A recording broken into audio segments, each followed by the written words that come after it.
Bienvenidos al canal. La verdad que no te cuentan. Bienvenidos a otro fascinante episodio de La verdad que no te cuentan, en el que exploraremos los misterios ancestrales de Mu y Lemuria, dos civilizaciones que, según la historia oculta, se desarrollaron plenamente espiritual y tecnológicamente.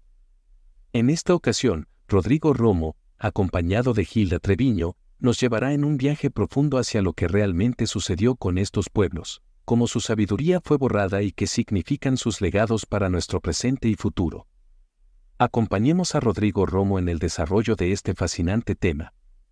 Como siempre, recuerden que cada uno puede interpretar esta información de manera distinta, según su propio discernimiento.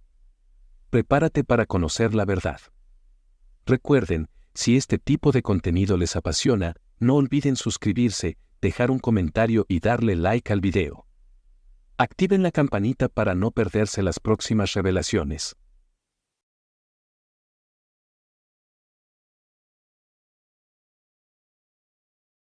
¿Ya? Bueno, vamos, en cuanto la Gilda no llega, aspectos importantes. Casi toda la información, gente, casi toda la información oficial de Mu, de Lemuria, de las islas que se llamaban Atlántida, ya en la literatura antigua, que en México se habla de los Atlantes, así como en muchas otras culturas de toda la Amazonia y de toda la América del Sur también, hablan tanto de Mu, cuanto de Lemuria, cuanto de Atlántida. Toda esa información ya se perdió con la llegada. Llegó la Gilda. Toda esa información se perdió. Listo.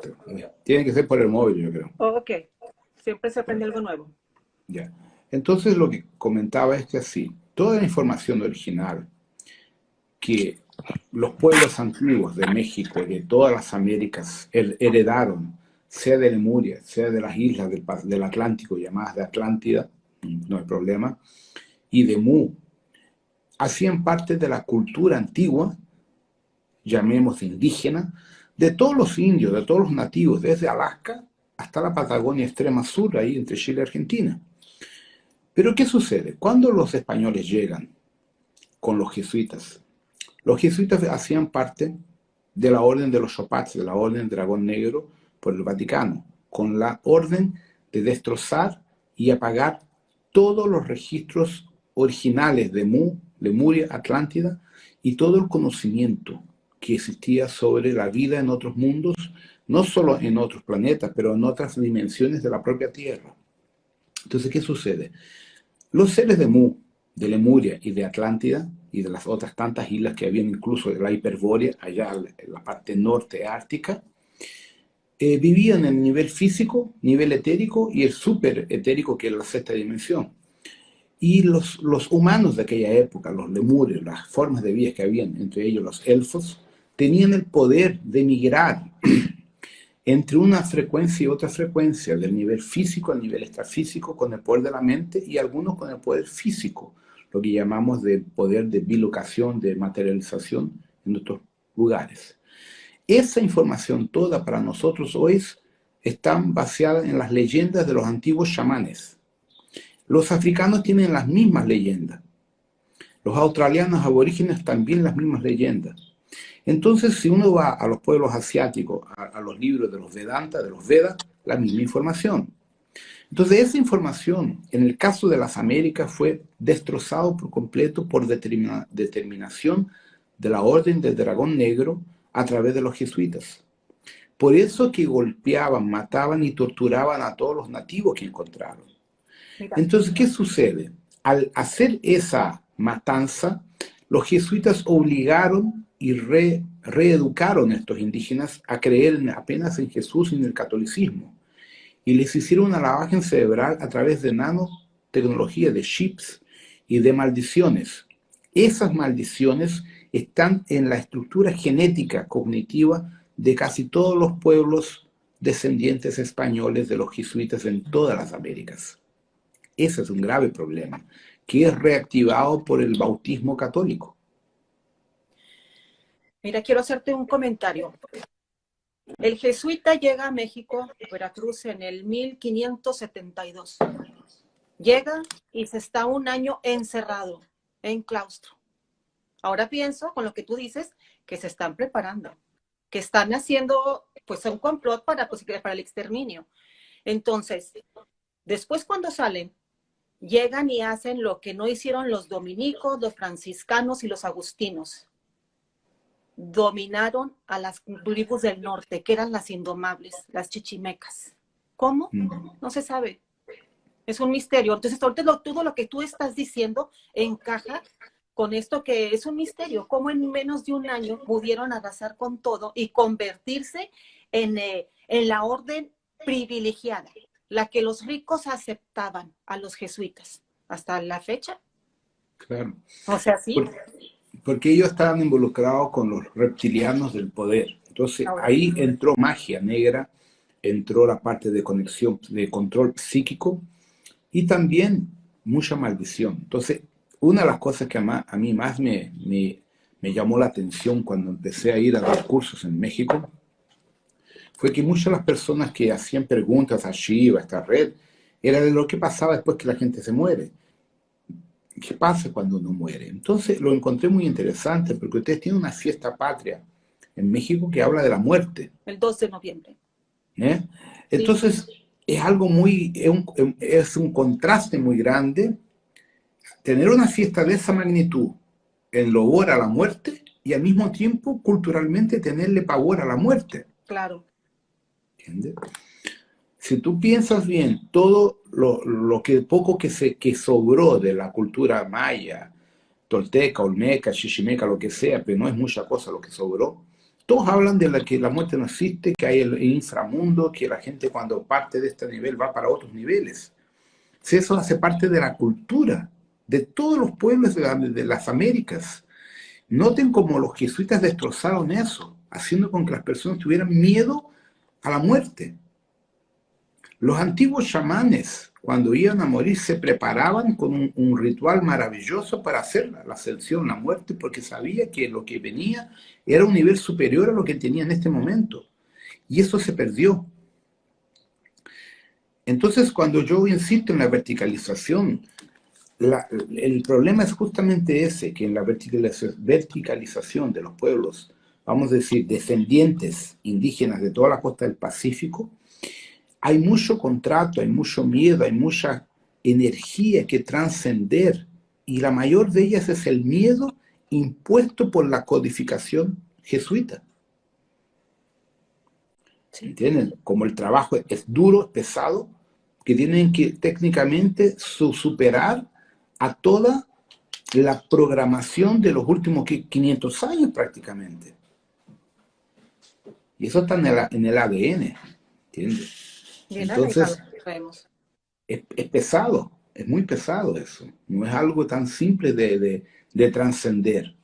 Por eso la dificultad que yo me di cuenta en varias partes. Por ejemplo, en el nordeste de Brasil también hubieron muchos jesuitas.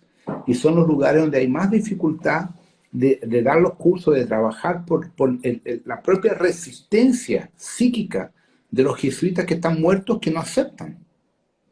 Lo mismo pasó en España y en Portugal con los templarios, que fueron engañados por la iglesia y que hoy le tienen odio a la iglesia.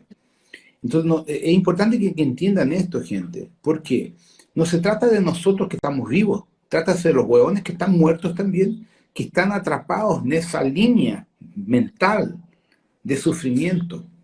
Y eso, por el emaranhado cuántico o el concepto cuántico de transferencia de energía, llega hasta nosotros por la parte consanguínea, por la sangre. ¿Ya? Bueno, Rodrigo, entonces, por ejemplo, nosotros, que ya traemos ese historial, con tus cursos, podemos lograr quitar todo eso. Por ejemplo, en Orisha 2 tenemos símbolos fantásticos, lo que es trabajar la línea de ancestralidad. O sea, ¿hasta dónde nosotros podemos llegar sin ayuda, por ejemplo, del candomblé? ¿Hasta dónde podemos llegar nosotros? Yo creo que ustedes consiguen llegar fácil a un 45, 52%, 55% de limpieza cuando se determinan. ¿Qué sucede? Que a la gente tiene que entender una cosa muy importante. No sacan nada con pedirle ayuda al candomblé si uno no hace nuestra parte. Claro. Entonces, ¿qué sucede? Muchas personas que han ido de Efraín o de Luis, que son los que yo a veces indico, ¿qué sucede? Se acomodan esperando que la cosa venga de una forma fácil y no es tan simple así. Porque el orisha, cuando uno le pide ayuda, él verifica también nuestra intención, nuestra fuerza de voluntad, nuestro desarrollo dentro de todos los procesos que hay que limpiar o que quebrar, ¿ya? Entonces, para que el candomblé tenga de hecho una fuerza mayor, principalmente a distancia, como en el caso que usted está en México y nosotros estamos en Brasil, y nos da para andar visitándose a cada momento, es la dedicación de cada uno, es realmente la energía que uno le autoriza, le otorga al orisha en los trabajos que son ellos, entre nuestra parte física y emocional y la parte espiritual que es ella en el candomblé, ¿ya? Entonces, en cuanto eso no exista de una forma clara y así comprensible de nuestra parte, los trabajos se tornan más lentos. Uno por la distancia, otro por toda la turbulencia psíquica que hay entre diferencias de cultura. Que hay que entender, la cultura mexicana es una, la cultura del candomblé afro-brasileño es totalmente distinta. Entonces, eso también dificulta un poco el desarrollo de ciertos trabajos. Pero hay ciertos tronos que están presentes acá. Por ejemplo, mira, tigre azul. Para los Cherokee es pantera negra. Pantera azul, perdón. Es lo mismo, tigre, pantera. Sí. O sea, ellos le dicen pantera y a lo mejor va a ser el jaguar. Pero para las tribus del norte no hay jaguar, es un puma. Entonces es puma azul, por ejemplo, así. Y es la misma jerarquía de tigre azul. O sea, sí está, pero no tenemos el equivalente en México o acá en Estados Unidos. O sea, estamos apenas trabajando en eso y estudiando. Entonces, Rodrigo, por ejemplo, las personas que no se alcanzaron a sintonizar en el curso de orishas o cura 1, comprando el libro, leyendo y practicándolo, ¿hasta dónde pueden ellos autolimpiarse o trabajar en ellos sin sintonización?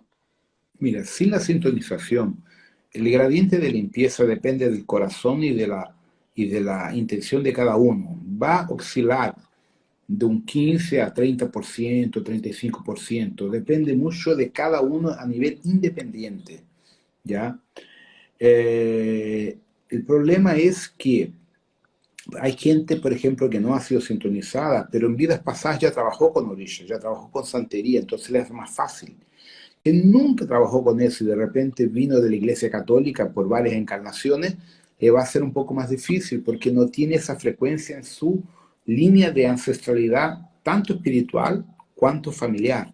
Eso es lo que hace esa gran diferencia de un 15% a un 30, 35, 40 de repente.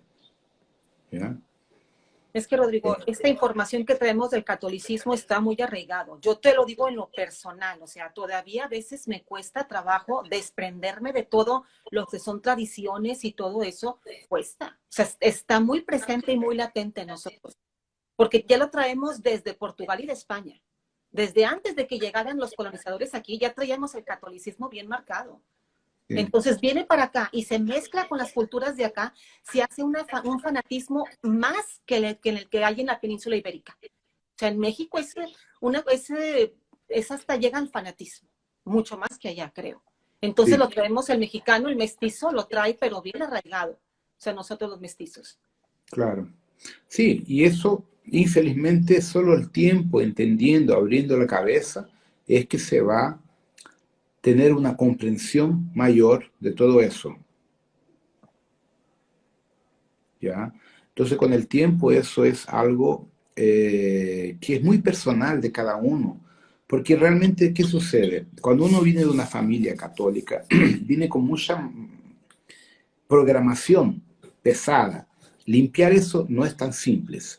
Pero ¿qué sucede? En el caso de México y los países vecinos de ustedes, el masacre jesuita fue mucho mayor que en Brasil, porque en Brasil tuvimos la gran masonería muy presente y el kardecismo muy presente. Fue lo que dio la abertura para la Umbanda y para el candomblé. Y estoy viendo lo que están escribiendo ahí. corrigiendo gente, el Zepilintra es un orisha del candomblé y de la umbanda, porque originalmente Zepilintra era del batuque candomblé de Río de Janeiro, mas trabajaba en la umbanda también. Dependiendo del tipo de candomblé, como el quieto, acepta el Zepilintra como el shu, Claro. ¿ya? Y la umbanda también lo acepta como caboclo, maestro. Entonces, en el candomblé, dependiendo de la línea, él es acepto como un Exu maestro. Y en la Umbanda también, pero en la Umbanda lo consideran un caboclo, solo para que lo entiendan, ¿ya? Entonces, para que no queden discutiendo aquí, porque ahí atrás de ti hay un Zepilintra. Me lo traje de Brasil. Y Claro, ya, por ejemplo, en Orilla 2 ya es Exu Zepilintra. sí, En Orilla 2 ya entra como Exu. claro. Sí, o sea, Que, me quiere mucho y lo quiero mucho. sí. El Zepilintra tiene un gran gradiente porque él es quimbandero. En el fondo, Zepilintra era quimbanda. Entonces, cuando el Zepilintra está con la ropa blanca, es médico. Cuando está con la ropa negra y el resto de las vestimentas rojas, es de la línea de izquierda, es cuando él deshace la gran magia negra. ¿Ya? Entonces, ¿qué sucede? Para los maestros en el candomblé, los grandes Babalorixá consideran a Zepilintra un maestro de la izquierda a la derecha. Tiene un gradiente de 360 grados de capacidad espiritual de trabajo, ¿ya? Entonces, para que lo entiendan, por eso es que hay tanta divergencia cuanto a Zepilintra, porque hay gente que cree que es un caboclo, otros dicen que es un Exu, otros dicen que es un gran mago. Él es un poco de todo. Por eso es considerado en el candomblé uno de los grandes maestros que encarnó físicamente en Brasil. Era del Río de Janeiro, pero él tenía dos profesiones. Era médico y abogado. ¿Ya? Él es del nordeste de Brasil, no es del Río. Vivía en Río y lo asesinaron acuchillado. Entonces lo acuchillaron, como él era del candomblé y de la quimbanda, hicieron la famosa fiesta de Axexé.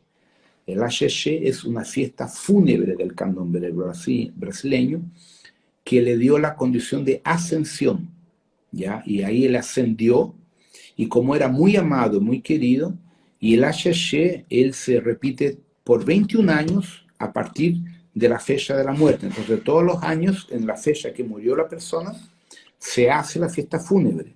Y al fin de 21 años, esa persona adquiere su propio trono espiritual.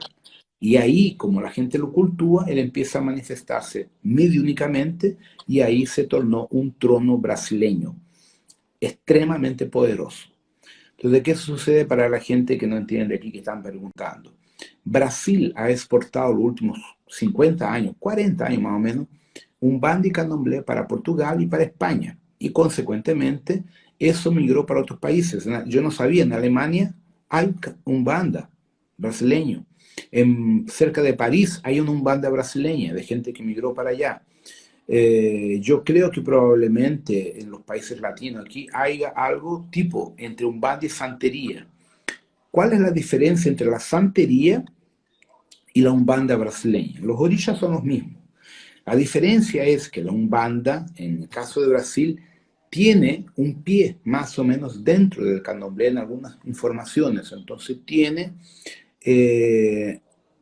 todo un procedimiento, toda una estructura básica de funcionamiento y de reglas de trabajo. Bien diferente a la santería, que la santería, por ejemplo, mata, hace corte de cualquier tipo de animal, desde gato, perro, conejo, gallina, caballo, de lo que sea. En el candomblé no. ¿Por qué? Porque en el candomblé solo se pueden usar animales que tengan el llamado axé, que es la energía de conexión divina con los orishas de los tronos mayores, cuando se es permitido hacer un corte, que no es siempre que se permite. Esa es otra gran mentira. La gente piensa que en el candomblé se cortan animales como todo el día. No, eso no es verdad. Son solamente en algunas situaciones cuando el orisha permite eso.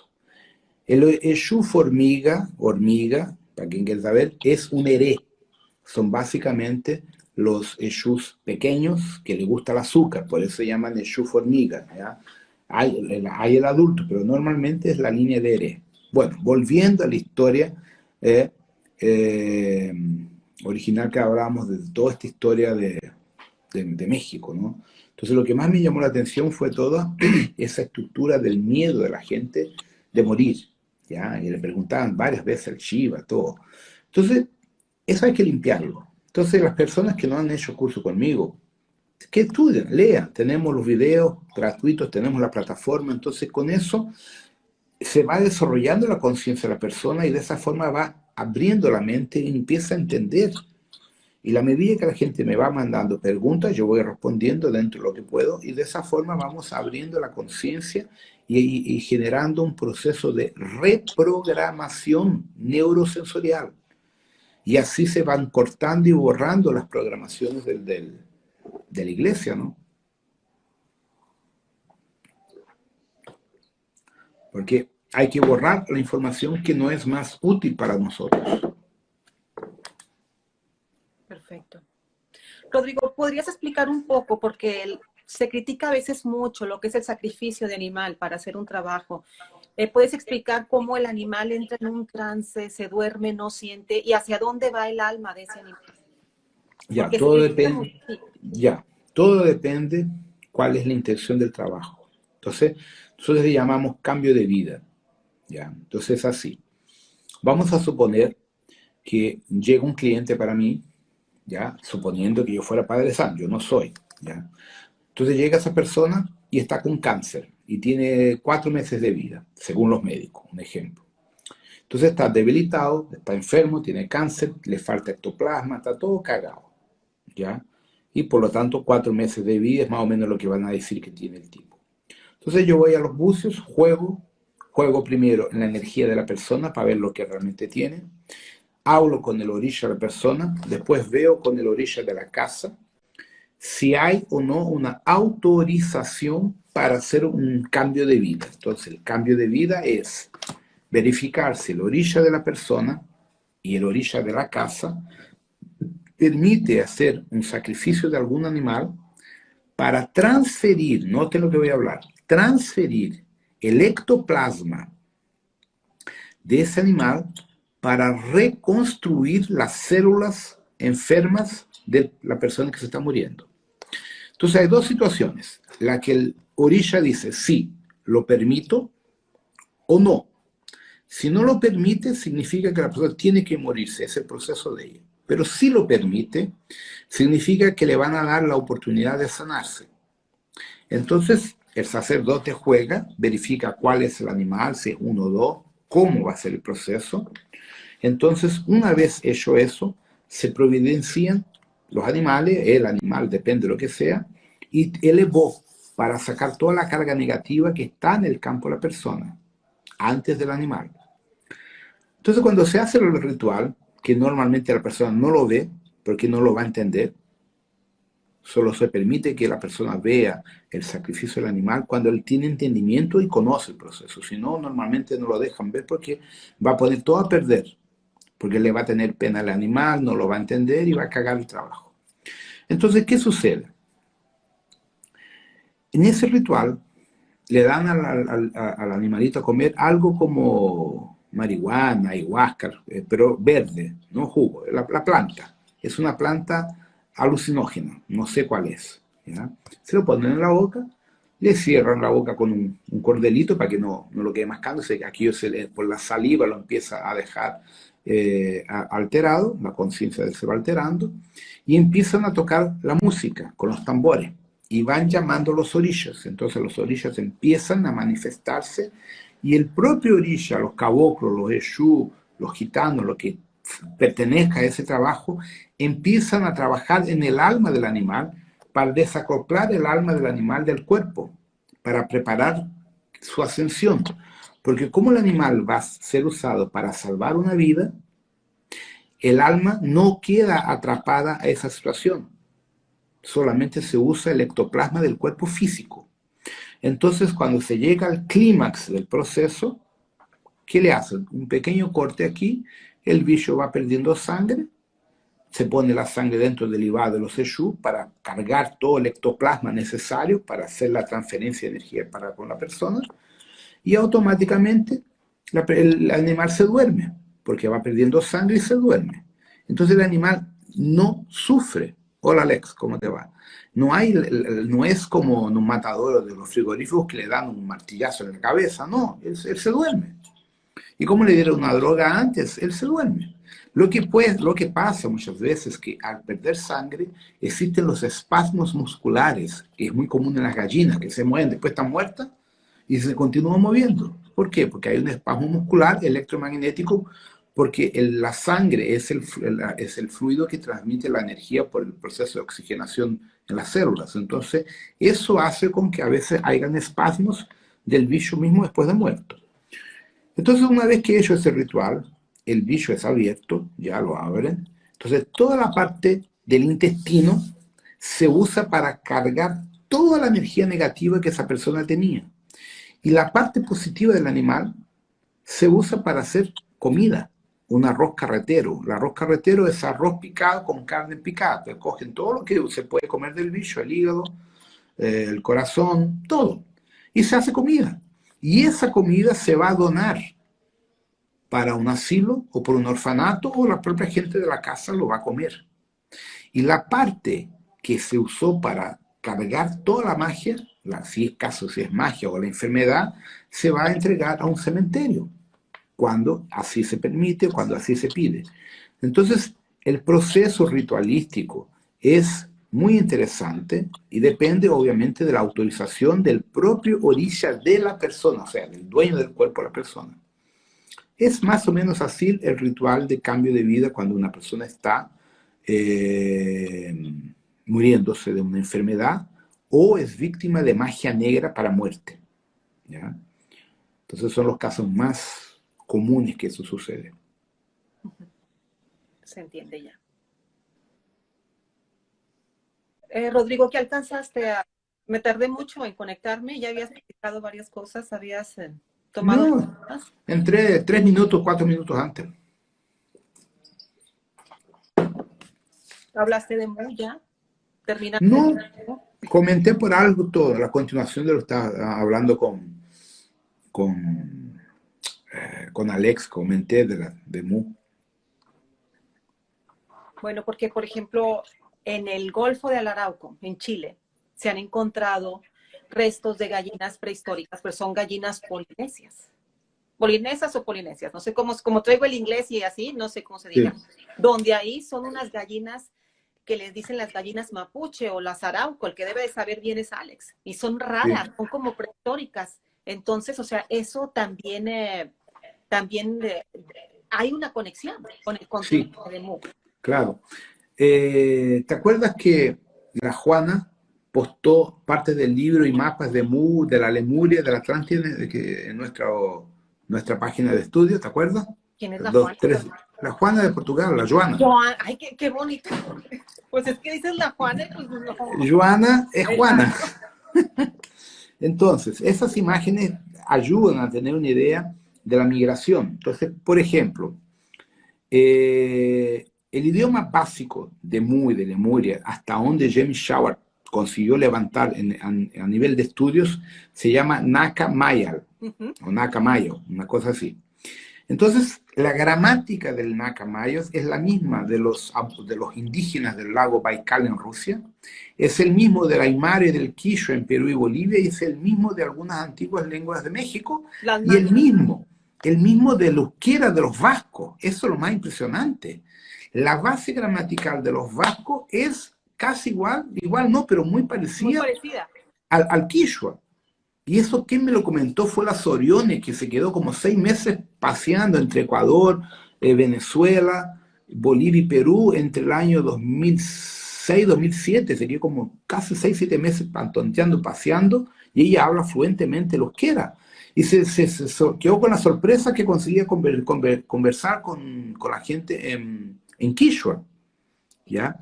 Entonces, eso demuestra que son pueblos que oficialmente nunca se conocieron, pero la lengua madre viene de la misma origen.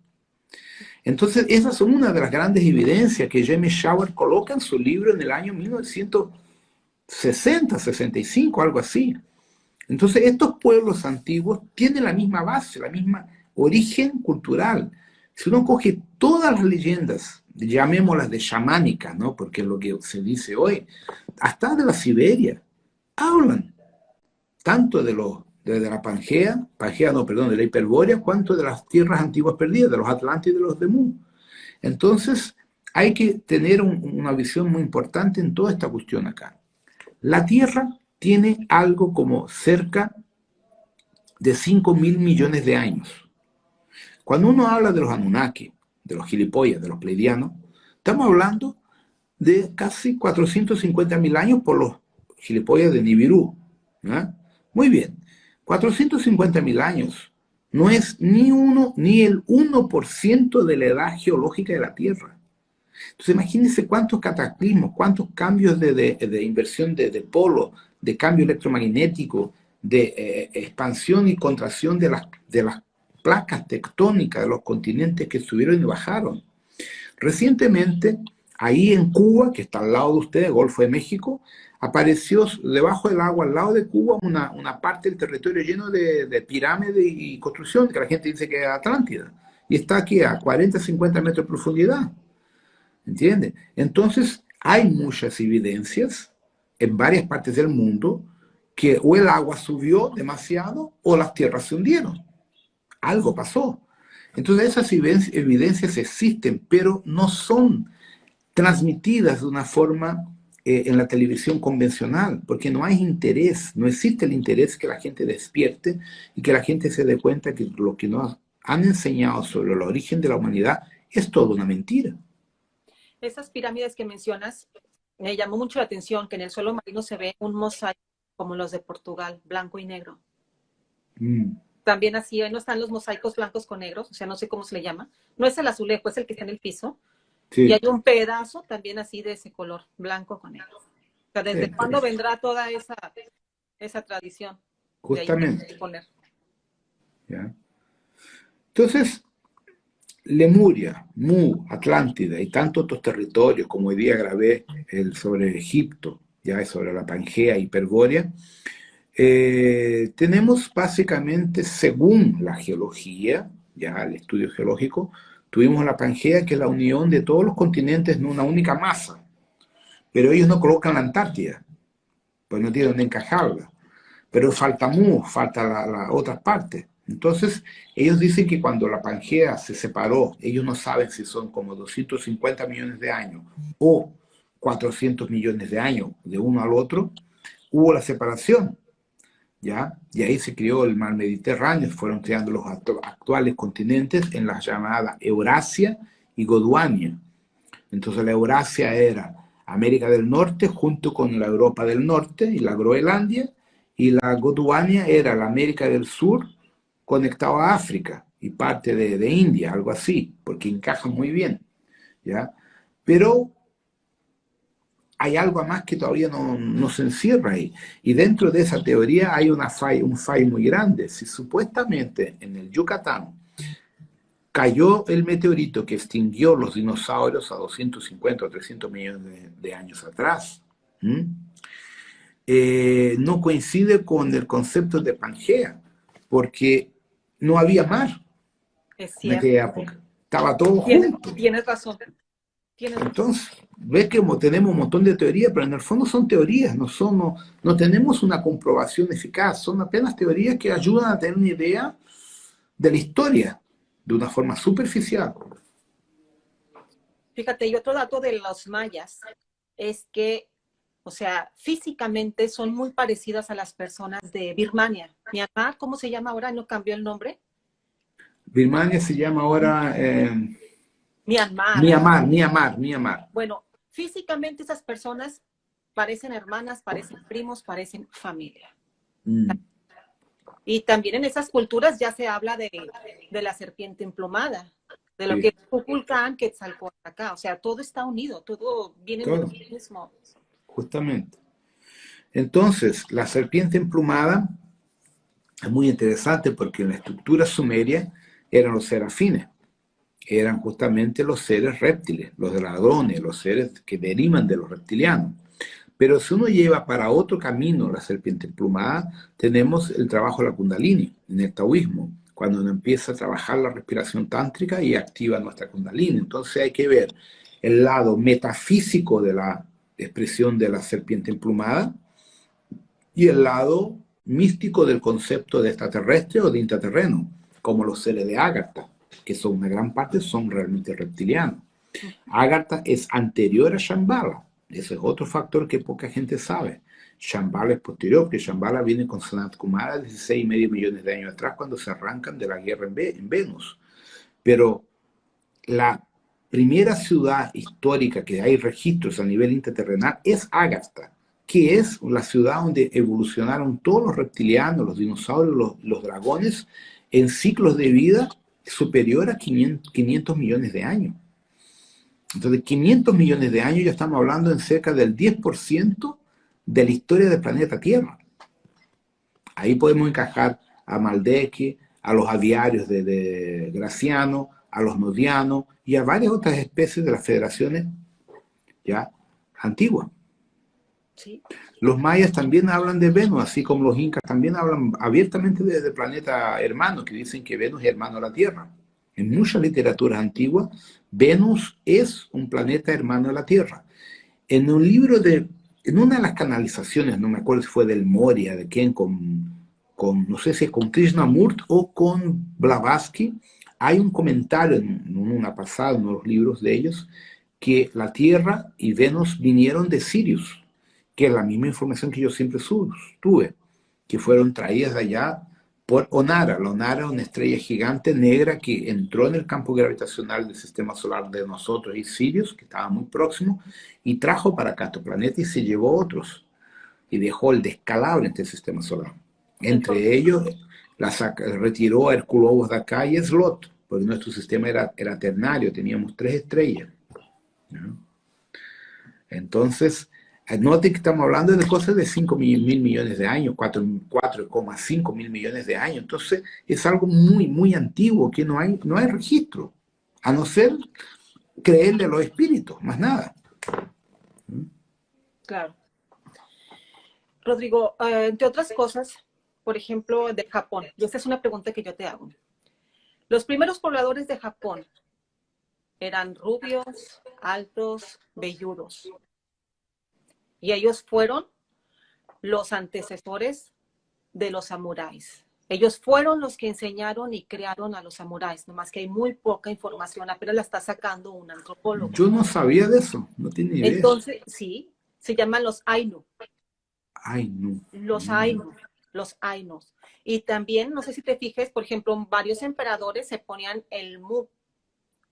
O sea, como la continuación, se ponían mu. Yang Mu, no me acuerdo los nombres, pero se terminaba con el mu. Entonces, los japoneses aprendieron lo que es la navegación, la pesca y el arte de la guerra, o sea, lo que es el ser samurái de los Ainu. Se sabe muy poco, apenas los antropólogos los están dejando hablar. Mira, ¿No te resuena con algo? Claro, la información que me están dando ahora es que este pueblo venían de Hiperbórea, de la parte norte, que son los mismos que dieron origen a los vikingos. Y en la misma historia, son rubios, altos, de 2 metros de altura, sí, flacos, esbeltos, que tenían muy buen conocimiento de la parte del taoísmo, que son los mismos seres de los Vedanta, de los antiguos arianos Vedanta, que venían de Vishnu y de Krishna, que eran todos rubios. Toda esa cultura es de Pléyades y de Aldebarán, en principio, y muchos de ellos venían de Ágata o de Shambhala, principalmente de Shambhala por la parte de la colonización de Shambhala de los venusianos, que eran todos rubios. Si ustedes ven el dibujo de Sanat Kumara, es un rubio de pelo color color blanco casi, ¿no? Entonces esa raza, esa cultura viene del extremo norte, ¿ya? Que probablemente de Shambhala y Ágata, y ayudaron a colonizar toda la parte. Quien habla un poco de ese pueblo son los griegos, cuando hablan que el dios Apolo vivía en Hiperbórea y que los seres de Hiperbórea vivían más de 1000 años. Y el sol solo se oscurecía una vez por año, por lo tanto son las tierras escandinavas al extremo norte, ya en el círculo polar ártico. Y Japón no está tan lejos de eso, por lo tanto creo yo que tenga migrado para esa región. Sí, mira, sucede que es que los antropólogos no los dejan hablar. Si se encuentran un dinosaurio, dicen, tarea del paleontólogo. Ya si se encuentran un mamut, un dientes tigres de sable, un animal de la megafauna, que vaya el antropólogo porque ya existía el hombre y, y que vaya a ver qué se encuentra para que estudie las civilizaciones y todo eso. O sea, no le permiten al antropólogo entrar en la paleontología y Claro. no los dejan hablar a los antropólogos, No los dejan para no reescribir la historia. ¿sí? O sea, lo que es aquí en México y Estados Unidos, así es como se maneja, los Sí, hallazgos aquí, arqueológicos. aquí igual. En Bahía, en el nordeste brasileño, es donde está Bahía, en la Chapada Diamantina, hubo unas cosas curiosas. Hay una caverna con agua que tú puedes bucear. Yo ya estuve en ella unas 3 4 veces.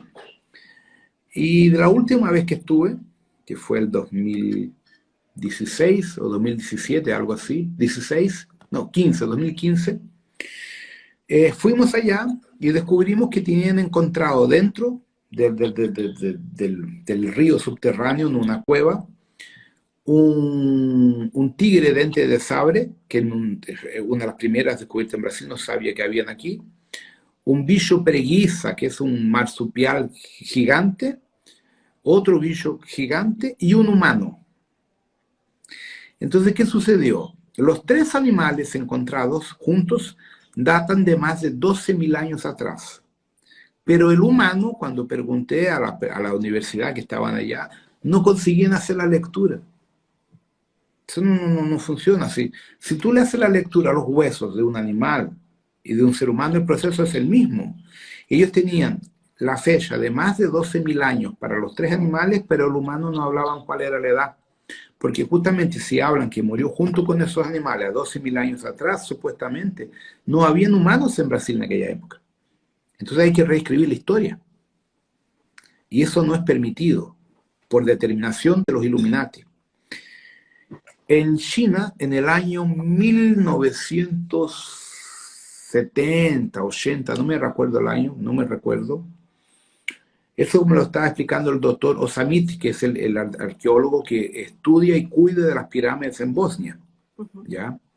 Él estaba comentando que un colega, ¿no?, que lo mataron, un chino, fue encargado de la abertura de las pirámides en China. China tiene la mayor pirámide conocida, tiene más de 360 metros de altura, es la mayor pirámide al cielo abierto que se conoce. Esa pirámide la entraron y él comentó que lo que había dentro de esa pirámide reescribiría toda la historia de la humanidad para muchos miles de años antes de los 12.000, que es la marca que dicen del diluvio para acá. Y él habló que habían objetos y equipamientos tecnológicos de otras civilizaciones. ¿Ya? Muy bien. Este señor lo mataron. Llegó a México, ya en el aeropuerto lo mataron.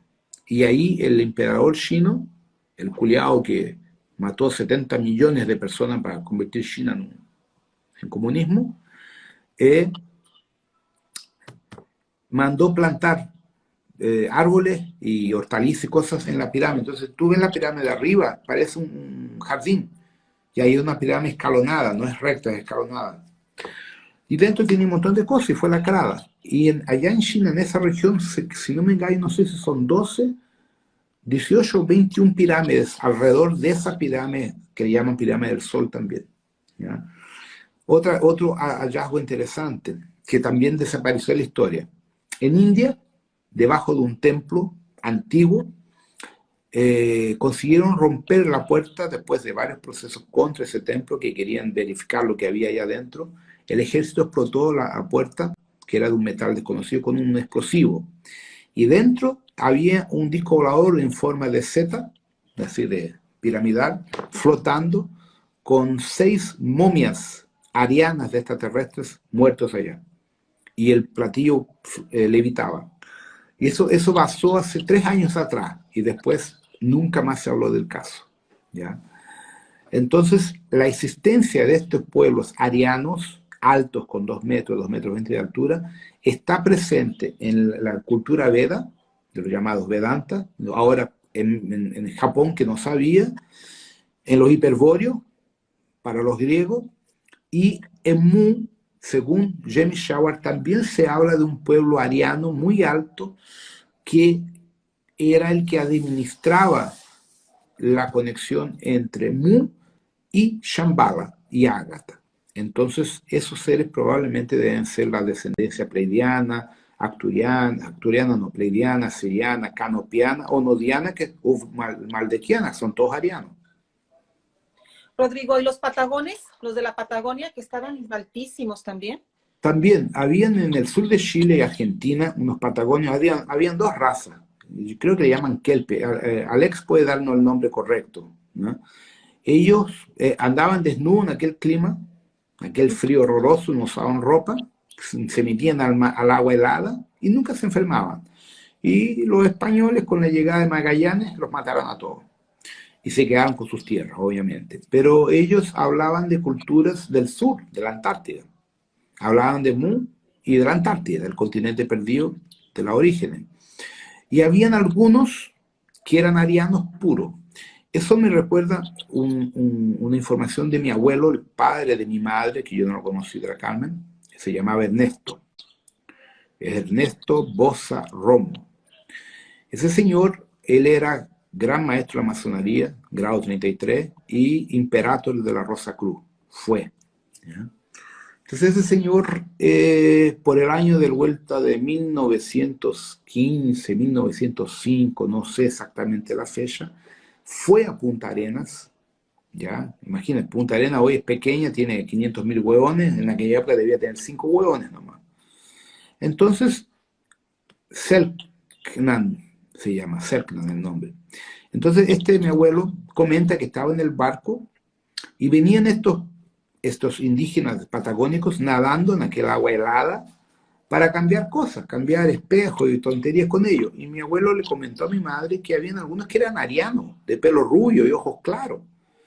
Entonces eso es una información curiosa porque como los españoles mataron a todos, quedan fotos y quedan descendientes de ellos. Ahora que yo conocí algunos descendientes cuando fui a Puerto Williams y a toda esa región del sur de Chile el año pasado con el grupo La Cura Cuántica. Pero hay muy pocas fotos, porque las fotos son blanco y negro. Pero según mi abuelo, él personalmente conoció de estos patagónicos rubios, de ojos celestes. Entonces, ¿de dónde viene esa etnia? No es natural, supuestamente no es natural desde el sur, ¿no? Entonces viene de algún otro lugar. Qué interesante, ya sabemos también por qué te llamas Ernesto. Ah, sí, el Ernesto era del padre de mi abuelo. Sí. Sí, Rodrigo, también los Hopi nos hablan de lo que es el continente de Mu. Ellos dicen que venía del continente Cascara, que estaba al sur, en el Pacífico, y también igual que los mayas, se desvanecieron, se fueron, se perdieron. Sí. No quedan ya Hopis. Infelizmente. Son los pueblos de la paz. Y los pocos que quedan, tan solo tomando alcohol. Exacto, quedan pocos claro. Y están mezclados con otra reservación, con los Navajo en Arizona, porque quedaron muy poquitos y están ahí. Mira, en Mongolia hay rubios de ojos azules también.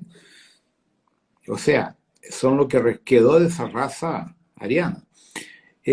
Aquí en Brasil, infelizmente, de una forma muy triste realmente, los indios están borrachos, usan droga y están pidiendo limosna. O sea, que le demos dinero para comprar bebida, whisky, cerveza, lo que sea.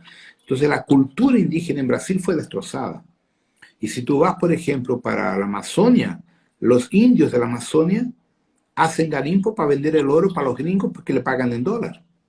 Muchos indígenas de la Amazonia brasileña hablan alemán o inglés, pero no hablan portugués, porque Brasil siempre no les dio valor, no les dio importancia a estos indígenas. Ellos querían ganar dinero, les comerciaban con Francia, con Estados Unidos, con Inglaterra, con Alemania, vendiendo joyas, vendiendo oro, vendiendo diamantes, esmeralda, todo lo que había, incluso el novio.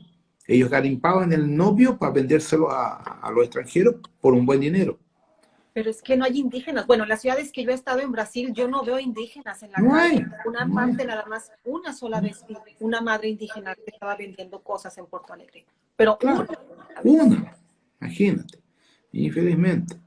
Los gauchos también mataron muchos indios, porque no se olviden que el gaucho brasileño es el tejano de ustedes, el cowboy, que hasta 100 años atrás andaba con un revólver en la cintura y un cuchillo. La misma historia.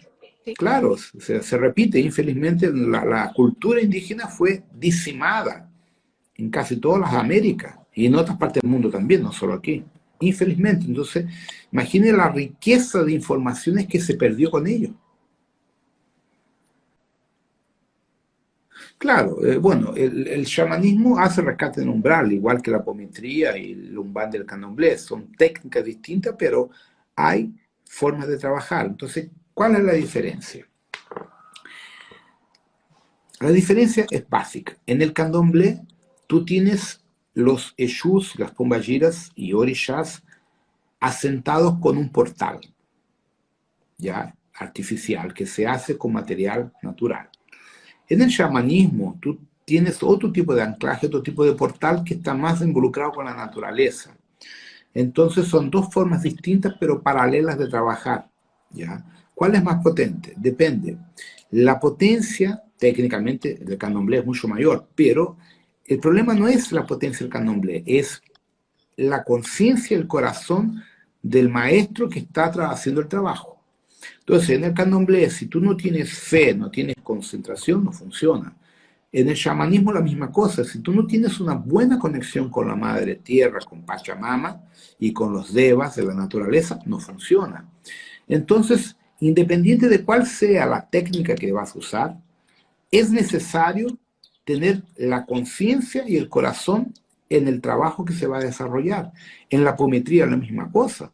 Si tú conoces apometría, pero no sabes desarrollarla, no funciona. ¿Entiendes? Entonces, es muy particular de cada uno.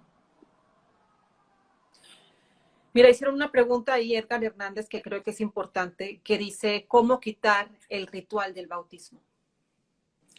Mira, eso no es tan simple, porque sí, primer factor, ¿cuántas encarnaciones la persona tuvo dentro del catolicismo?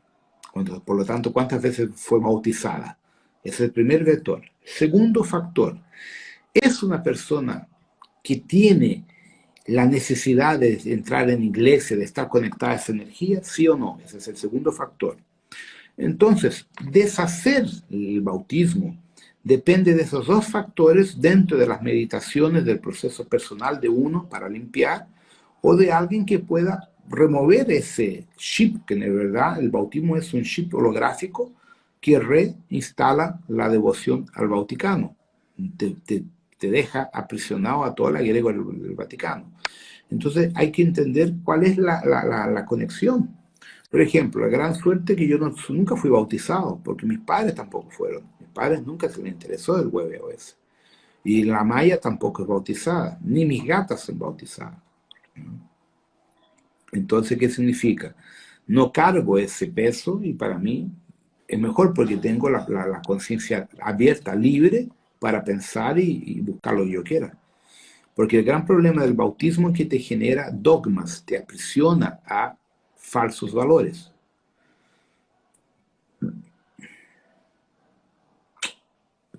¿Qué más? Hay muchas. Mira, el concepto de la era de oro no es solo en México, en el mundo entero ha sido manipulada por los orden de los Illuminati y por la nueva orden mundial, gente. O sea, la gente habla mucho de la nueva era de San Germán, de la nueva era de Acuario, todo. No entramos en la era de Acuario, vamos a entrar en los próximos años todavía, según los astrólogos. Entonces, el gran problema se reduce a una cosa sola. La humanidad está esperando la ayuda externa, pero no cambia sus actitudes. Entonces, la nueva era de oro solo va a ser real cuando uno cambie sus actitudes. Entonces nos sacamos nada con quedar esperando que venga Miguelito, que venga Asta, que venga cualquier hueón de afuera, porque eso no funciona así. Todo en el cosmos es energía, es resonancia. Entonces, para que tú tengas el privilegio de un Miguel llegar, de un Jesús llegar, de un Gautama o de un Astar Sheran, tú tienes que estar en la frecuencia, tú tienes que vibrar en esa energía. Y no estar tonteando, viendo partido de fútbol, tomando bebida alcohólica y hueveando con política y religión. Entonces el grave problema ahí es la mentira. La nueva era de oro solo existe para las personas que están vibrando en armonía, en amor y en paz. Y eso es un proceso interno de cada uno. Entonces, en cuanto esperen de fuera, jamás lo van a lograr. Esa es la triste verdad. Para muchas personas no les gusta escuchar eso, pero esa es la verdad. Mira, aquí una muy interesante de la compañera Patti Franco, que dice, ¿cómo se puede ayudar a un familiar en su lecho de muerte para minorar o eliminar el holograma impuesto por la iglesia? Bueno, conversar con ella, explicarle que del otro lado hay un túnel de luz, está Jesús, está San Germán, están los santos, está la Madre María, lo que sea, y mandarle bastante reiki, bastante energía de transmutación y pedirle al anclaje ayuda para que se la lleven. Porque la gente sufre porque tiene miedo de morir. Entonces, lo que hace con que una persona tenga el sufrimiento en el proceso de muerte es el miedo de irse. Si la persona es desapegada y no tiene miedo, se duerme y se va. No tiene por qué sufrir. Porque la muerte es un proceso natural. La muerte es simplemente dejarle involucro físico y seguir adelante. Cuando uno duerme, eso pasa todos los días. Uno deja el cuerpo aquí y sale volando. En el caso de la muerte, el proceso es el mismo, solo que te cortan el cordón de plata. Por lo tanto, la muerte es exactamente igual a ir a dormir, pero uno despierta del otro lado. Solo eso. Mira, Cristina Serna pregunta, ¿es posible rescatar del umbral a un ser que en vida fue con obsesores, me imagino que quiere decir? Sí, es fácil, no es complicado. Todo porque normalmente va a estar en el umbral sufriendo, pidiendo ayuda o atrapado. Eso es fácil, apométricamente o con algunos trabajos de apometría, en la propia cura cuántica de Reiki, que va a encaminar, eso es súper fácil. El problema es cuando la persona está atrapada a magia. Ahí da un poco más de trabajo, porque hay que verificar qué atrapó a esa persona que está hoy en el umbral, si ella tiene obsesores o no, y cuál es el gradiente de obsesor que la mantiene atrapada. Entonces, de acuerdo con eso, es más fácil o menos fácil, depende. Mira, Mariana está preguntando que si ya al darnos cuenta de haber sido bautizados y lo que ahora que tenemos conciencia de esta farsa, de alguna manera se desconfigura este programa ya instalado, o sea, pierde fuerza. Sí, pierde fuerza. Y a medida que uno lo entiende y pierde fuerza, uno lo va desprogramando con el anclaje. Con la propia meditación, uno puede, al poner la mano aquí y haciendo las limpiezas, uno puede desprogramar o remover definitivamente el bautismo. Pero primero empieza por aquí, o sea, entender que uno no necesita de eso, nunca necesitó. Noten, Jesús fue bautizado a los 33 años. ¿Por qué uno bautiza a un niño con semanas de vida? No hace sentido. Mira, están preguntando que si los símbolos nuevos de la cura cuántica estelar que vienen llegando, ¿cómo se desglosan todas sus propiedades? No sé a qué símbolos nuevos van llegando. Del libro nuevo hay 20 símbolos nuevos en el libro del año 2018 para acá. Ah, sí, pero es el de tratado, el nuevo de tratado. Sí, Pero claro. está en portugués, no en español. Claro, esos símbolos nuevos son la evolución de algunas cosas antiguas y son nuevas frecuencias para el trabajo actual. Entonces, son las activaciones automáticas. A partir del momento que el alumno hizo el curso antiguo y va a la noche a Santa Esmeralda, es reprogramado toda la energía para que él está entrando en la energía. O sea, hay alumnos y alumnos. Hay alumnos que hicieron el curso pero nunca le interesó nada. Entonces, esos son automáticamente deportados. No quedan en la Orden Santa Esmeralda. Y el mentor todo se pierde. Ahora, aquellos que practican la cura cuántica, hacen la sanación y usan esa energía, mismo que no sean terapeutas, se hace la actualización automáticamente. Mira, Raúl pregunta si la Orden del Dragón Negro intervino en la manipulación y el control evolutivo de los indígenas. ¿Y por qué no intervinieron la contraparte? O sea, la fraternidad blanca universal, a fin de evitar tanto dolor, tanto lo que ocasionaron. Sí, intervinieron mucho. El problema fue que en dado momento empiezan a encarnar en la Tierra almas negativas, almas que tenían que limpiar muchas cosas. Y como ellas eran almas corruptas, almas con maldad, viniendo de Tau 7, de Capilla y otros lugares, acabaron por desunir, desestructurar estas antiguas sociedades indígenas y de otros se encarnaron los españoles, los portugueses, los holandeses, los ingleses, y fueron gradualmente apoderándose de todo y destrozando todo lo que era positivo. Infelizmente, esa es la historia. Entonces la contraparte no intervino porque la Tierra estaba en cuarentena. La Tierra es una cárcel, esto es un presidio galáctico. Hay hueones de todas partes. ¿Una sintonización en Reiki puede compararse con un contrato? Sí, es un contrato, pero es un contrato positivo. Hay que entender que existen contratos positivos y negativos. Todo depende de tu conciencia. Por ejemplo, un contrato positivo hoy, para uno, puede ser que de aquí a 20 años ya no sea más positivo, porque tu conciencia cambió, tu energía es otra. Entonces, los contratos tienen dos polaridades, bueno o no bueno, depende del momento de tu vida, depende del momento que tú estás viviendo tu desarrollo de conciencia. Mira, esta no la entiendo bien. ¿Qué trabajo haremos con las 12 olas? ¿Será después de las 12 olas? Porque pues ya estamos trabajando. Durante las 12 olas Okay. estamos siendo todos trabajados limpios y preparados para la conexión con los templos etéricos de Mu, Lemuria y hasta de la Atlántida. Entonces, ¿por qué? Porque toda la base del conocimiento espiritual vino de Mu y de Lemuria. ¿Cuál es la gran diferencia?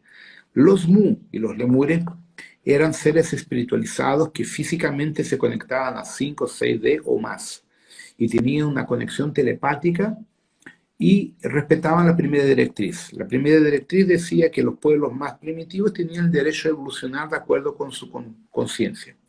Los atlantes, que tenían gente de Nibiru, de Orion, de Sirio, de Capilla, de varios lugares, eran seres más conectados a la tecnología, eran más políticamente activos. Entonces ellos decían que todos los pueblos inferiores tenían que ser controlados por ellos y gobernados por ellos para que pudieran tener una evolución padrón.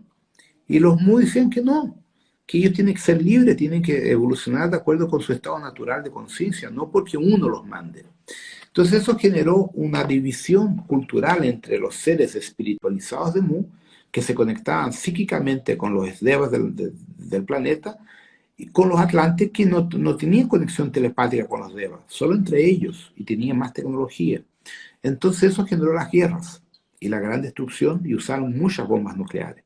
Por lo tanto, el Neandertal, Cro-Magnon, los Australopithecus que los pleiadianos encontraron en Irak y Mesopotamia, era lo que quedó de degeneración genética de los antiguos humanos de las razas raíces que venían migrando desde Mu, Lemuria y de la Atlántida. Entonces, infelizmente, la situación que vivimos hoy, ideológica entre izquierda y derecha, es lo que destruyó Mu y la Antártida y la Lemuria a 50.000 años atrás. Empiezan las guerras, un poco más. Muy bien. Yolita pregunta que si podrías hablar del comando dorado andromediano de la séptima dimensión. Bueno, ese comando tiene a ver con la invasión Chopatz. Es un comando de la Federación de Andrómeda que yo vine con ellos en la época cuando vine atrás de las lagartijas culiadas, de los Chopatz y otros hueones. Vine por el comando de los 7 samuráis, pero el comando dorado de Andrómeda era una estructura temporal que permitía transferir otros grupos de allá para acá para ayudar a reconectar la conciencia kumara en los lugares que fueron afectados por la guerra aquí a lo largo de la Gran Guerra. La guerra en esta galaxia, ellos primero invaden a Sestante, después van para Pegasus, Pegasus llegan a Casiopeia y Perseo, y de ahí van a Tubán en Draco, y ahí empiezan a influenciar psíquicamente a los reptilianos y a crear la energía negativa de guerra. Entonces, ¿qué sucede? El grupo de Andrómeda, que ya tenía guerreado en Andrómeda para expulsar a los Chopatz con la ayuda de los 7 samuráis, formaron tronos, comandos estelares y temporales para ir ayudando a reconstruir los mundos que fueron afectados por la guerra de los Chopatz.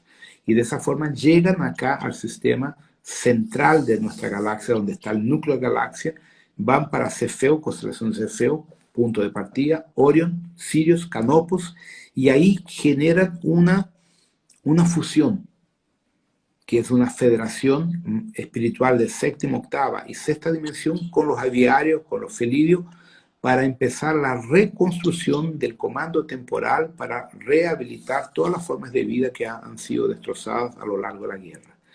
Entonces, ¿qué sucede? El comando de Andrómeda trabaja con Kutumi, trabaja con la orden Shamuna, trabaja con varias jerarquías entre sexta, séptima, octava dimensión y a veces en nona dimensión para reconstruir en la línea del tiempo la puente entre las galaxias por la destrucción generada en las grandes guerras y también por las realidades paralelas que no deberían existir, los paradojas temporales que fueron desarrollados por esta guerra. ¿Ya? Eso es más o menos lo que da para explicar sin entrar en mucho detalle.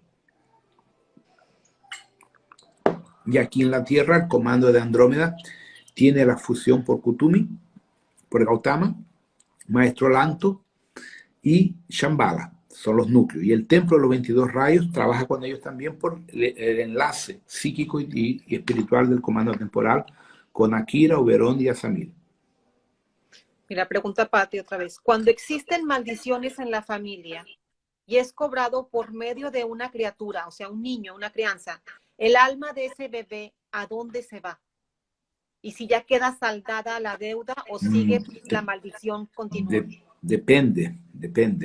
Si ese niño muere para saldar la maldición, él queda atrapado dentro del umbral con los kiumbas que se comen el alma de ese niño hasta que alguien lo rescate. ¿Ya? Entonces todo va a depender qué sucedió con esa maldición. Si fue desecho o si fue un cambio de vida o si aceptaron ese niño como pago, pero el niño queda atrapado. Entonces hay que montar un comando espiritual apométrico con la línea de Yamin para rescatar a ese niño. Y eso es bien complicado. Mira, también preguntan que si se sabe cuándo se termina el contrato de Planeta Prisión de los rebeldes acá. No se termina. Ahí que está el problema, gente. Eso solo va a terminar cuando la Tierra cambie de dimensión. Tengamos el pulso solar o Hércules deje la cagada. ¿Entiendes? Entonces, se termina con la muerte de toda la humanidad. Piensen, Lemuria fue destruida, Atlántida fue destruida, Mu fue destrozado. ¿Qué nos resta a nosotros? Lo mismo. La única forma de resetar la Tierra es acabando con la mierda que hay aquí, que somos nosotros. Ustedes tienen que entender eso y parar de huevear. Todos nosotros vamos a morir en algún momento. Ahora, ¿cuál es la diferencia? Si tu conciencia está desarrollada, ascensionas. Si tu conciencia está en la mierda, te vas a la mierda. Es eso, el punto final. No hay lo que darle vuelta al asunto. O tú estás en la luz o estás en el infierno. Es simplemente eso. Rodrigo, ¿podrías comentarnos ese comentario que hiciste, que por qué no somos rescatables? Pusiste el ejemplo del ganadero que no quiere que sus vacas se salgan del corral. Exactamente. Que no ¿lo podrías explicar? Porque se me hace interesante para que todos lo... Muy bien.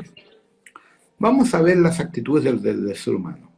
La humanidad habla de maldad, habla de guerra, propaga desgracia, propaga guerra. Tú ves en las redes sociales, solo pasan porquerías, muestran puras porquerías, no muestran nada de bonito, nada de agradable. Entonces, de una forma general, la humanidad se divierte con la desgracia ajena.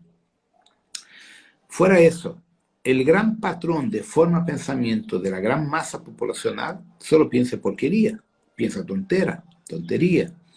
Ya la gente, por ejemplo, los humanos en gran parte matan por deporte, se divierten matando leones, elefantes, rinocerontes, jirafas, lo que sea, con armas de fuego, como si fuera algo muy bonito y divertido. Matan por droga, drogan a niños para que queden dependientes químicos, prostituyen a los niños también para ganar dinero. Mira lo que el narcotráfico ha hecho en México y en el mundo entero. Lo que las agencias como la CIA, la NSA, la KGB han hecho por poder en el mundo entero, matando gente y poniendo gente de la peor especie en los cargos políticos. Entonces, ¿qué de positivo ha construido la humanidad? ¿Cuántas personas del mundo viven en amor, en paz, en algo positivo? Entonces, ¿cómo quieren que la humanidad sea aprobada si nuestra sociedad es autodestructiva? Entonces, nosotros fuimos reprobados como sociedad. no como individuo, como sociedad, la humanidad cagó. Entonces lo que nos resta es entender que nosotros tenemos que hacer nuestra parte interna, nuestro trabajo interno de reconexión con nuestra esencia y entender lo que Jesús dijo una vez. No erguerán ni templos y ni imágenes en mi nombre, en nombre de mi Padre. No le hagas al próximo lo que no quieres para ti propio. Es muy simple. Pero eso todo está en la programación del mercantilismo, del capitalismo, del comunismo, de guerra, agresión. ¿Entiendes? Entonces, por eso que la humanidad es no rescatable. O sea, ¿cuál es el percentual hoy de rescate, de gente rescatable en el planeta Tierra? 7, 8%. No llegamos al 10%. Y no porque sean personas malas, es que están presas a la matriz de control. Ese es el problema. La humanidad está atrapada en una matriz de control donde se divierte con la desgracia del próximo. ¿Entiendes? Entonces eso es lo triste que hay que entender. ¿Por qué la Federación dejó que pasara todo? ¿Por qué Donald Trump no asumió el gobierno que él ganó? Y está toda la cagada en el mundo entero. Para que la Federación tuviera hecho una intervención, la guerra que tendría que sostener contra los reptilianos y las corporaciones, es tan grande que la cantidad de miembros del Comando Estelar que iría a morir pasan de 100 millones de comandos estelares. Entonces, ¿van a dejar que esa gente muera para salvar un montón de idiotas aquí? No. Entonces, a cada uno le toca su trabajo, la separación de la paja y del trigo. O tú vives en la luz, o cagáis.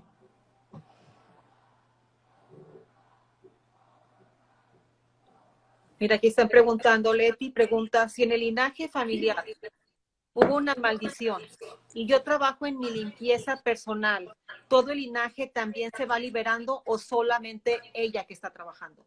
Todo el linaje se va limpiando por el entrelazamiento cuántico. Entonces, cuando tú empiezas a limpiar tu energía, limpias para atrás y limpias para adelante.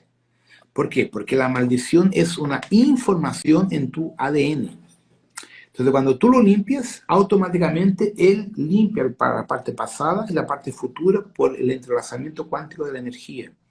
En el fondo es así. Tú tienes varias frecuencias. Vamos a poner del número 1 al número 10. Y la maldición está en el número 5, ¿cierto? Y están todos conectados en el número 5. Si tú limpias, tú cambias para 4. Y gradualmente toda tu familia cambia para la onda del número 4 y no más del número 5. Tú limpiaste la familia.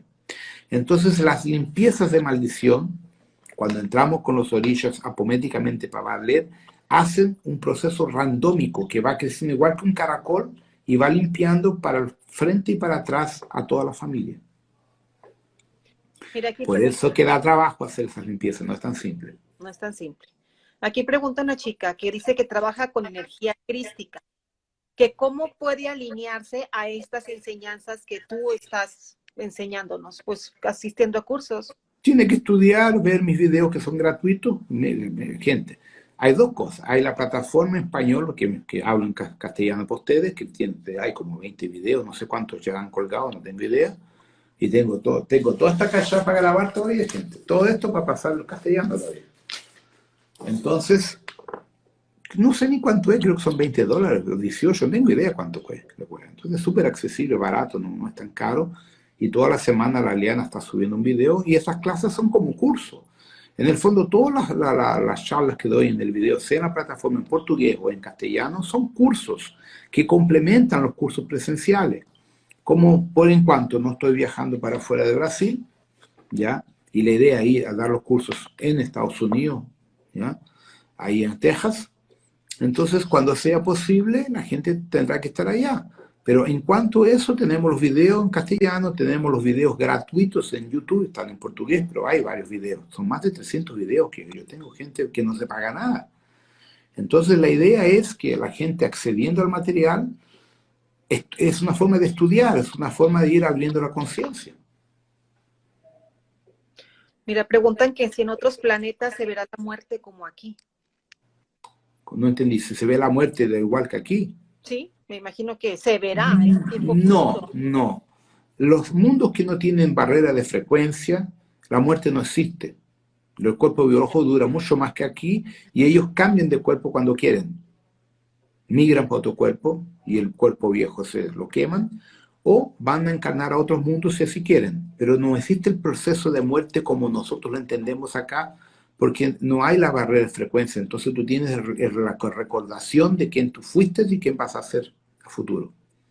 El problema es solamente en los mundos de cuarentena, que estamos aislados por una boya electromagnética. Incluso yo estoy montando el próximo video que voy a grabar sobre la barrera de frecuencia, las diferencias que tienen cada estructura de él. Son 3 camadas de la barrera de frecuencia. Que si puedes hablar sobre los sitios Delta, Adara y de los de Procyon, ¿qué relación tienen con la Tierra? Bueno, Adara es la 4ª o 3ª estrella en magnitud de brillo de la constelación del Perro Mayor, ¿ya? Pertenece a la constelación, ¿ya? Es miembro del Imperio Siriano, Western, Warner. Son las 4 principales estrellas fuera Sirius Alpha. La diferencia es que esas estrellas están a partir de 500 años luz de distancia y Sirius A está a 8,7 años luz aquí. Esas estrellas formataron la civilización siriana mestiza, que hay los hay los aviarios, hay los felidios, los gatos gigantes, hay los humanoides, los apicianos y los humanos, y las formas cetáceas y otras formas anfibias. Todo eso formata el imperio siriano. El sistema solar siempre fue vecino de Sirius, entonces ellos están presentes aquí a miles de millones de años en diferentes momentos, sean por los cetáceos, las ballenas, los golfinos, por los aviarios, por los felidios y otras estructuras coloniales. La principal colonia siriana que restó es Tibet. El tibetano arcaico, la lengua tibetana, es el idioma siriano puro, bruto. Y Mut tuvo una gran colonia desde el imperio siriano, y a la Antártida, nuestro continente en el Polo Sur, también tuvo muchas cosas del imperio siriano, y una gran parte de la jerarquía siriana habita Shambhala y Ágata. Mira, ahora preguntan que si podrías hablar del concepto de familia que se maneja en las naves interestelares de viaje largo y entre los mismos comandos. Bueno, esas naves de largo viaje que cruzan galaxias y galaxias, ya cruzan la Nikea, por ejemplo, son naves de 6D para arriba, 7D básicamente. Entonces ya la línea de tiempo es distinta, pero allá son naves de generación, o sea, tú naces y mueres dentro de la propia nave. Tu familia se monta allá. ¿Cuál es la diferencia? Los hijos, cuando hay hijos, no pertenecen a la pareja, son de la sociedad. Son educados por la sociedad, no por los padres, justamente para no mal enseñar a los niños. Que si hay una cosa que uno no sabe es educar niños. Entonces, el sistema de la federación, sea de la Alianza Galáctica y de los más allá desarrollados, los niños cuando existen son educados por el sistema para que sean ciudadanos galácticos y que puedan traer aspectos positivos para la sociedad y no la parte egoísta de, mi familia. Por ejemplo, yo soy de la familia del comandante, pero yo soy de la familia del médico de la nave, pero yo soy de la familia del juez de la nave. Eso allá no existe. Cada individuo es educado, enseñado para el todo, para ayudar al todo, para que el todo funcione como uno, y no cada uno por cuenta propia. Esa es la principal diferencia en la forma de educar a los niños y a las personas en las naves de la Alianza Galáctica y de la Supraconfederación. Preguntan que si para ayudar a limpiar el cuerpo es buena la alimentación vegana para desintoxicarse. No. ¿Sabe por qué? Porque los veganos comen mucha porquería, carbohidrato, papa, pasta, maíz. Eso es un veneno. Da pico glicémico, te deja con diabetes y te da muchos problemas de intoxicación. Entonces, lo correcto no es comer eso, es comer vegetales, cereales, pero principalmente vegetales y proteína. ¿Ya? La proteína puede ser animal o puede ser vegetal. ¿Ya? Entonces esa parte de desintoxicación es muy seria porque realmente hay muchos veganos que son diabéticos, muchos veganos que tienen problema de presión arterial altísima. Se cayó la Gilda. ¿Ya? ¿Por qué? Porque el alimento vegano en general, yo los veo, tengo varios amigos veganos, vienen comiendo galletas, comiendo un montón de porquerías, y eso hace mal a la salud porque son alimentos industrializados. Es mejor comerse un plato con tomate, cebolla, ajo, cosas así naturales, con huevo. Ah, pero yo no como derivado animal, ya, entonces cómete espirulina, clorela y otros productos que son de orden vegetal, pero es proteína. Entonces la parte de la nutrición es bien complicada. Yo no soy experto en nutrición porque no soy nutrólogo, ¿no, gente? Sí, la cuarentena no impide que las naves salgan de aquí, gente. La cuarentena es un campo electromagnético que permite naves pasar. La Voyager 2 y 1 pasaron de largo. Nuestros satélites han todos pasado de largo. Entonces eso es otra tontería que unos idiotas hablan por ahí. La barrera de frecuencia no es una muralla. La barrera de frecuencia es una tela electromagnética que bloquea la captación sensorial y mediúnica de uno. Solo eso. Y impide que uno se recuerde quién fue en otras vidas pasadas. Pero no impide que vehículos físicos la traspasen de un lado para el otro. Claro, lo ideal, siendo vegano, ¿no?, es una alimentación sin carbohidratos, para no dar pico glicémico, que el gran problema de los veganos es la diabetes. ¿Ya? Y la presión arterial, la tensión suben porque comen tontería industrializada. Entonces, eso es la parte que no es buena de ser vegano. ¿Ya? Entonces, hay que repensar un poco eso. Eso, o sea, hay que preguntar sobre al doctor Paulo, a los médicos que son del área. Yo no soy médico, ¿no, gente? Entonces, hay cosas que yo no puedo opinar porque yo no tengo el conocimiento científico, académico para hablar sobre nutrición. Yo hablo por alto porque no soy especializado en eso, ¿no?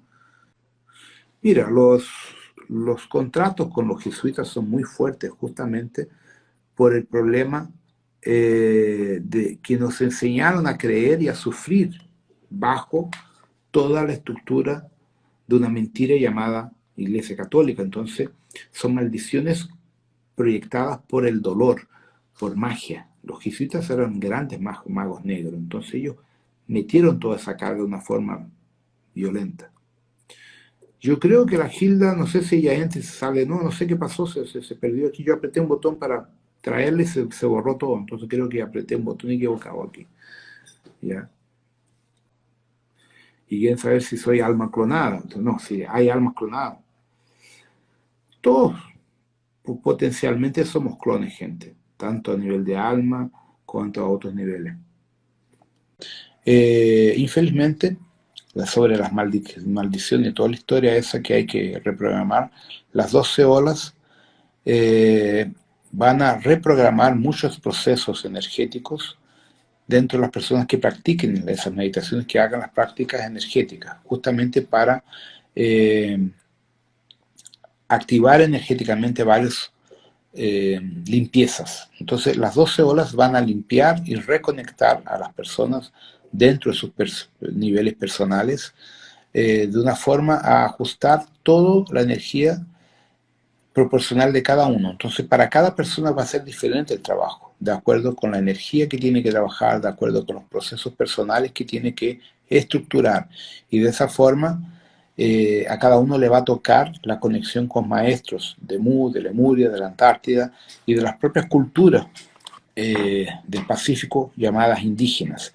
Entonces, con eso, muchos niveles energéticos se van a reestructurar, se van a ajustar para cada persona, de una forma a hacer con que el trabajo de ustedes dentro de sus procesos personales se vaya activando y naturalmente la programación de los jesuitas se va a ir borrando lentamente. Entonces, las 12 olas va a desactivar gradualmente la meditación, la programación de los jesuitas y la programación de las maldiciones que se han formatado a lo largo del tiempo dentro del nivel energético y psíquico de las personas. Por lo tanto, es un proceso que va gradualmente actuar de forma distinta en cada persona, a medida que cada uno de nosotros haga las meditaciones de 21 en 21 días de las 12 olas. ¿Ya? Básicamente eso es lo que va a suceder. Y la cuestión de Gilda lo voy a arreglar después que salga, como yo abrí el otro aquí, pero como estoy en vivo creo que no consigo, ¿ya? Y básicamente es eso. ¿Alguna otra pregunta? La respondo. No, las personas que yo acoplo no son fractales míos. Son personas que tienen cierta afinidad psíquica y ahí consigo acoplar. Pero no son fractales míos. Yo no tengo fractales, gente. Esa es otra gran tontería que la gente cree. No tengo fractales, yo vine solo para acá. Sí, sobre la historia de las 12 olas, la meditación, está todo en la página. Hay que ver en los videos. Yo ya no me acuerdo que tanta cosa que hago. He grabado tanto video, gente, que ya no me acuerdo lo que grabé. Shambhala todavía está en nivel intraterrenal, a nivel físico y energético. Físico queda poco, pero es más que todo nivel etérico astral. El orden de la llama trina. La llama trina es una estructura electromagnética en nuestro corazón que abre portales, pero existen kumaras que se conectan a esa energía. Entonces no es bien un orden, son seres que trabajan la sintonización de las personas que expanden su llama trina en las meditaciones dentro de la línea del taoísmo. Entonces hay grupos de kumaras que hacen conexiones psíquicas por la llama trina. En el Reiki tradicional no hay cómo defenderse de maldiciones. Puedes amenizar, pero no hay cómo defenderse o bloquear, porque la maldición viene por ADN, viene por forma congénita. Los microespíritus, no entiendo exactamente lo que quieres saber sobre los microespíritus en este momento. No, habría que preguntarlo de una forma que yo lo entienda, no sé lo que quieres hablar con los microespíritus. Los microespíritus son devas, pero hay varios tipos de devas. Sí, cuando la persona tiene maldiciones pesadas y el terapeuta no está bien protegido, puede captar tanto los hechizos, la magia, cuanto la maldición. Por eso el anclaje, por eso hay que estudiar muchas cosas para no estar resonante a toda esa energía. El túnel de la luz, gente, es natural para toda gente que muere. Hay gente que le tiene miedo y se arranca y se queda atrapado en la fisicalidad. Entonces el túnel de luz es luz, gente. Entonces hay gente que dice que una trampa, no es trampa. Todo depende de cómo está tu corazón. Si uno le tiene miedo a la muerte, caga. Si no le tiene miedo a la muerte, sale directo. El túnel de luz es simplemente un cambio de dimensión. Porque nuestro cuerpo físico está oscuro, está denso. Entonces cuando tú vas por otra dimensión superior, se ve luz. Porque tú vas por un nivel de mayor frecuencia, mayor vibración, por lo tanto se ve luz. ¿Ya? Entonces básicamente eso. ¿Cómo gritar los microchips de la implantados por los seres negativos? Bueno, un buen terapeuta que conozca de la tecnología es el primer paso. Y el otro es cambiar de frecuencia. Cuando uno cambia de frecuencia, los chips pierden gran parte de su potencial. Frecuencia Schumann, no Schumann. La frecuencia Schumann fue descubierta en los años 60 por la Marina de Guerra Americana, los submarinos, cuando tentaban descubrir formas de detectar los submarinos rusos, y descubrieron que la Tierra tiene un campo electromagnético subdimensional, algo así. Y es una frecuencia, y ahí, como el descubridor era un americano con sobrenombre, apellido Schumann, quedó frecuencia Schumann, ¿ya? Básicamente eso, pero él mide el campo electromagnético de la Tierra. Originalmente la frecuencia Schumann era de 7 a 12, ahora ha llegado a 400, hay un pico de casi 600 una vez. Pero anda oscilando, sube mucho, baja, lo que sea. ¿Ya? Entonces, la frecuencia Schumann tiene a ver con las actividades electromagnéticas del núcleo de la Tierra y de la energía del Sol. El Sol es que genera varias interferencias también, ¿ya? Básicamente eso. Bueno, gente, ya vamos con 1 hora 45 de vivo. Mira, gente, yo ya he dado varias explicaciones sobre la ayahuasca, ¿ya? Yo, Rodrigo Romo, no uso nada de esa hueá. Para mí son tonterías, para mí, ¿ya? Entonces yo no uso ni marihuana, ni droga, nada. Entonces yo soy contra.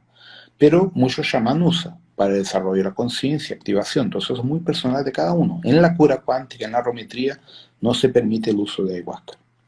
Yo no lo permito porque dentro de mi línea de trabajo eso no existe, no es necesario. Pero hay gente que necesita, entonces hay casos y casos. Pero yo particularmente no me involucro con esas energías que no necesito de eso. ¿Entiendes? Entonces es algo muy personal de cada uno dentro de su conocimiento energético y de sus capacidades psíquicas. Para mí es desnecesario. Bueno, creo que voy a terminar.